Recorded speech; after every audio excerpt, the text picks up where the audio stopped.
अब अगला कॉज क्या था? अगला कॉज था growing middle class. Middle class बढ़ना भी एक कॉज था इस रेवोल्यूशन का। कैसे?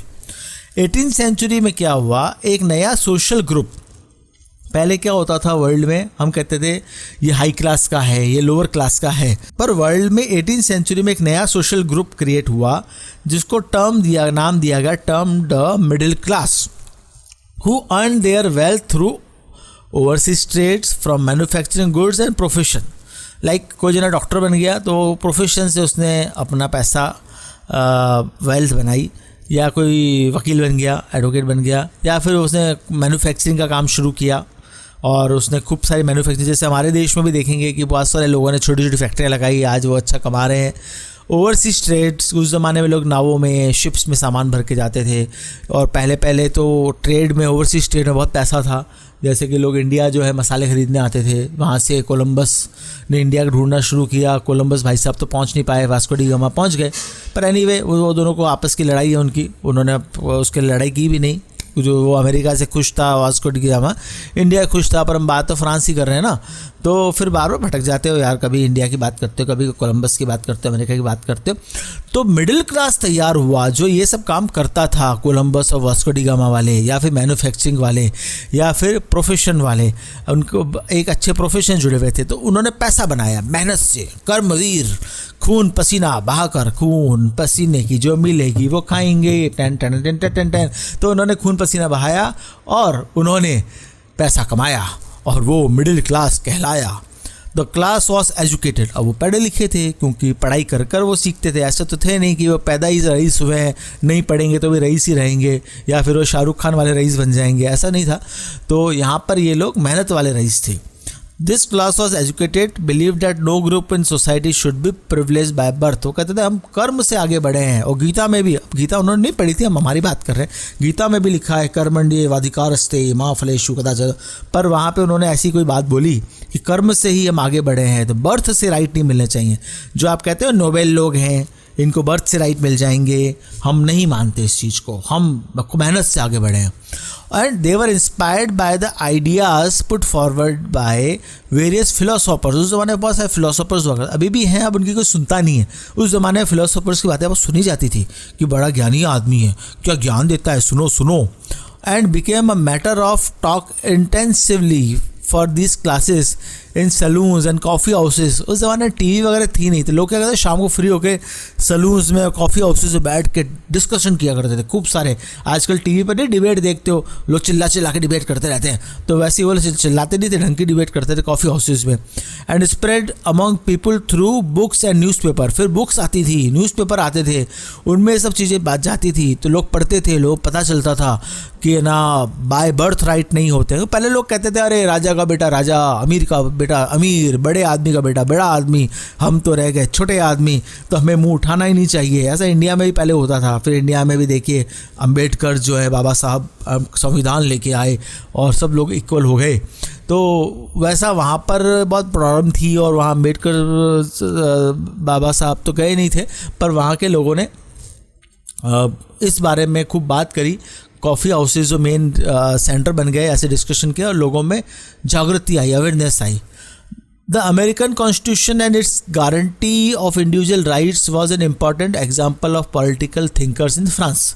अब क्या हुआ, इस बीच में अमेरिका इंडिपेंडेंट हुआ और अमेरिका का कॉन्स्टिट्यूशन बना।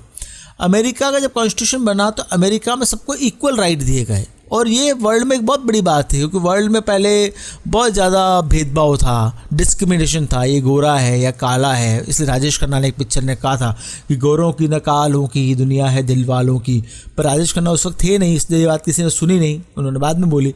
तो इसलिए उन्होंने अमेरिकन कॉन्स्टिट्यूशन से उनको पता चला कि सब इक्वल हैं, छोटा बड़ा सब बराबर हैं।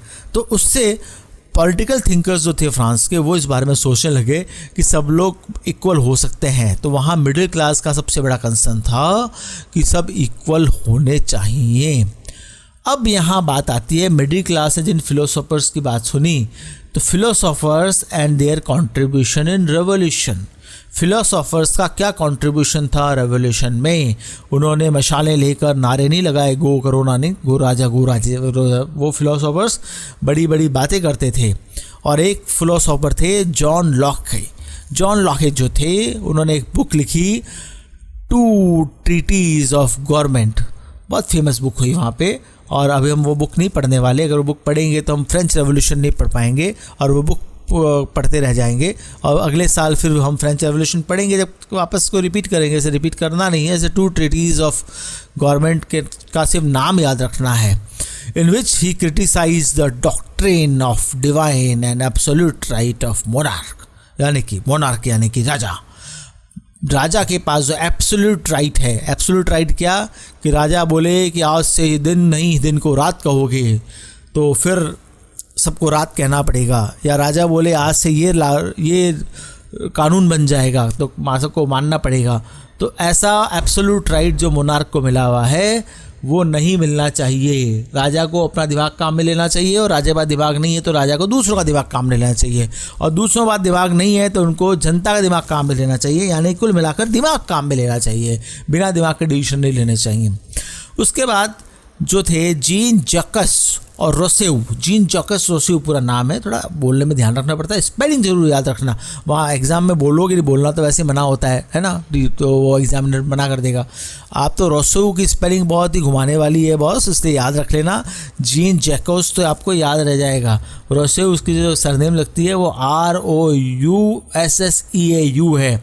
उसने एक बुक लिखी सोशल कॉन्ट्रैक्ट, बहुत ईजी नाम है बुक का, social contract, in which he proposed a form of government based on social contract between people and their representatives।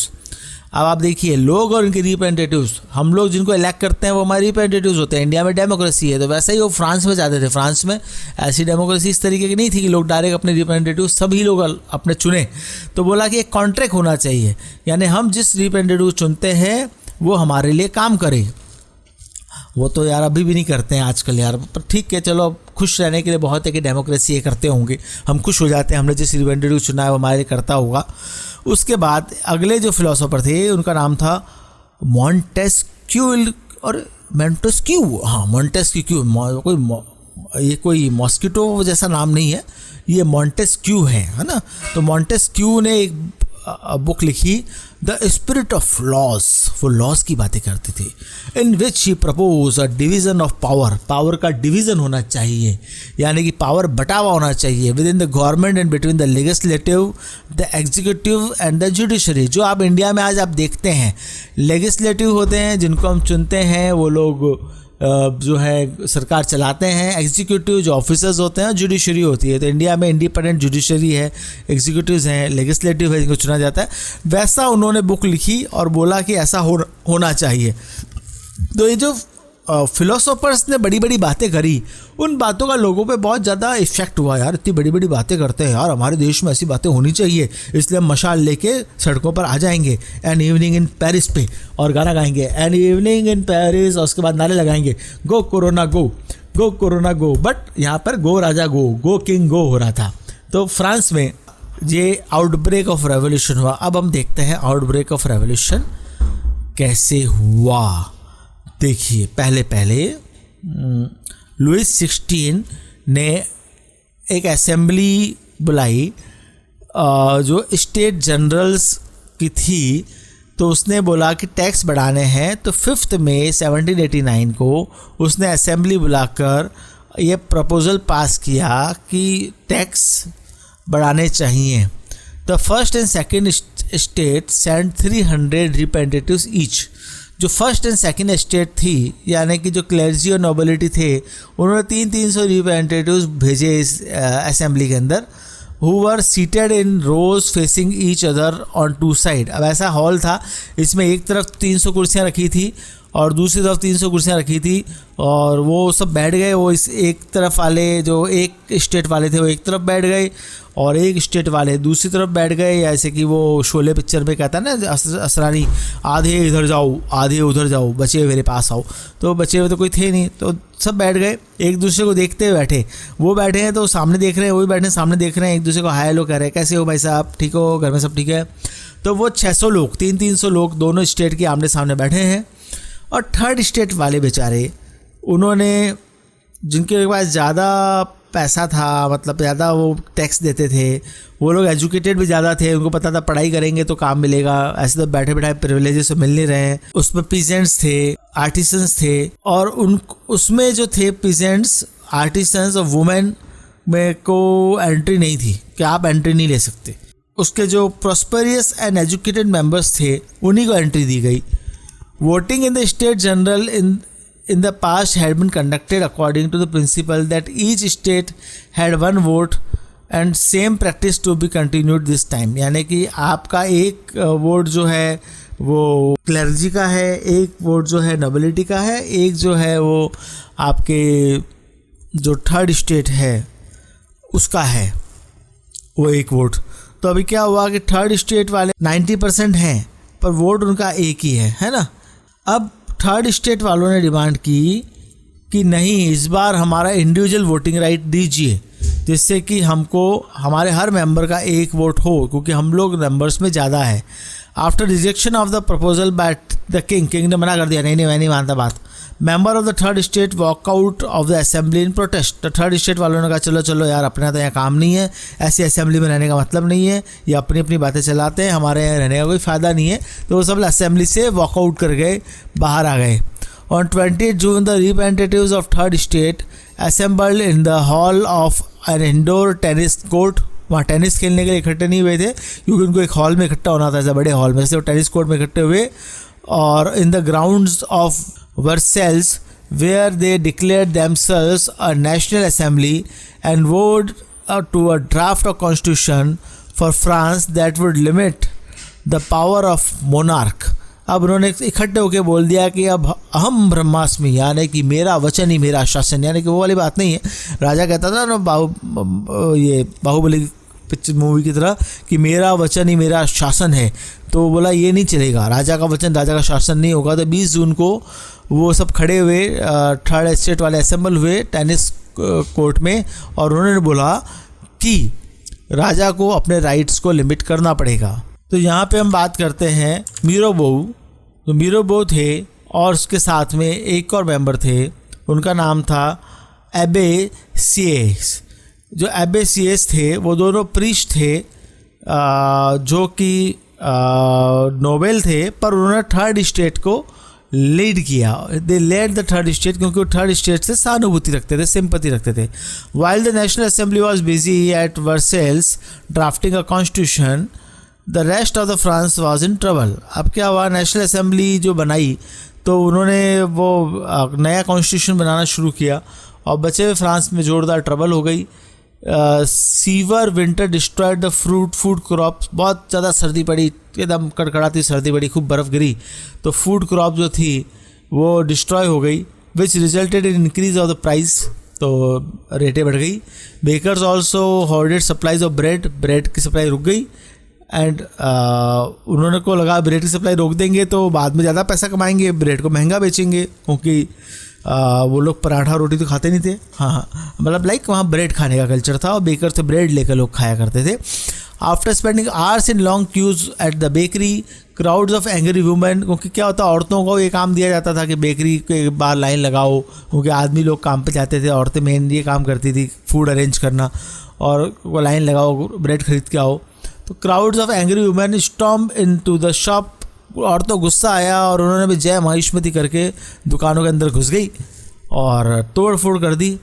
Eight the same time the king order troops to move into Paris. बोला सेना को जाओ Paris में घुस जाओ अंदर। On 14 July the agitated crowd storm and destroyed the Bastilles. Bastilles को, जैसे हमने शुरू में बताया, मशाले लेकर वो क्राउड ने बेस्टिल को तोड़ दिया और उसके पत्थर जो थे वो बाजार में बेचने लग गए। In the countryside, rumors spread from village to village that the lords of the manor were on their way to destroy the ripe crops through their hired gangs. तो उनको ऐसा सुनने में मिला, अफवाह हुई, खूब सारी अफवाह फैली, जैसे हमारे यहाँ भी कोरोना में अफवाह फैलती रहती है, ये हो गया वो हो गया, सारे गांव में अफवाह फैल गई कि ना जो मैनोर है वहाँ के लॉर्ड्स जो है वो जितनी भी उगी हुई क्रॉप्स है उसको डिस्ट्रॉय कर देंगे, उसके लिए उन्होंने गैंग्स को हायर किया है। Due to fear, peasants in several districts attacked the castle of Nobles. जो भी मतलब उनको लगा ये नोबेल लोग हमारे ऊपर है ना करने वाले हैं ऐसा अटैक, तो उन्होंने नोबेल पर अटैक कर दिया। Looted hoarded grains and burned down documents containing record of manorial dues। तो क्या हुआ, मैनोरियल ड्यूज़ उनके बनते थे कि तुमसे कितना पैसा मांगते हैं नोबेल लोग इन किसानों से, वो डॉक्यूमेंट जला दिए कि उनको लगा कि वो मैनोर जो हैं हमारे उनके लोग हमारा नुकसान करेंगे, तो उन्होंने उन्हीं पर अटैक कर दिया। Large number of noble fled from their homes and many migrated to neighbouring countries. अब नोबेल की तो लग पड़ी, भागे वहाँ से उठ के, उनको जब लगा कि इतने सारे लोग हम पर अटैक कर रहे हैं तो वो लोग भागे और कई लोग तो नेबरिंग कंट्रीज़ में चले गए। Louis XVI finally recognized the National Assembly and accepted the Constitution। Finally Louis 16 को हाथ जोड़ कहना पड़ा कि तुम थर्ड स्टेट वालों ने जो नेशनल असेंबली बनाई है वही सही है और तुम्हारा कॉन्स्टिट्यूशन जो लिखा है वही सही है, वही हम मानते हैं। On 4 August 1789 France passed the law of abolishing of feudal system of obligations and taxes। France ने क्या किया, ऐसा लॉ बनाया कि जो फ्यूडल सिस्टम बना हुआ है ऑब्लिगेशन टैक्सेस का वो हम अबॉलिश करते हैं, ख़त्म करते हैं। The member of clergy were also force to give up their privileges. Clergy जो ग्रुप था यानी कि जो प्रीस्ट थे, पादरी थे, उनको प्रिविलेजेस मिले हुए थे, तो उनको बोल दिया गया कि अब आपके कोई प्रिविलेजेस नहीं रहेंगे। टिथेस जो कि क्लेजी कलेक्ट करते थे अपना टैक्स, पादरी लोग अपना टैक्स कलेक्ट करते थे, वो ख़त्म हुआ और lands owned by church were confiscated, यानी कि चर्च के पास जो लैंड थी वो लेकर बांट दी गई। तो एन इवनिंग इन पेरिस वाला ये मैटर यहाँ पर ख़त्म होता है और हम अब अगले एपिसोड में बात करेंगे फ्रेंच रेवोल्यूशन पे। और तब तक के लिए आप इसे बार बार सुनिए और फ्रेंच रेवोल्यूशन को पढ़िए, फ्रेंच फ्राइज़ खाइए। अगले एपिसोड में हम फ्रांसी कोई नई डिश के साथ में आते हैं। Bye bye.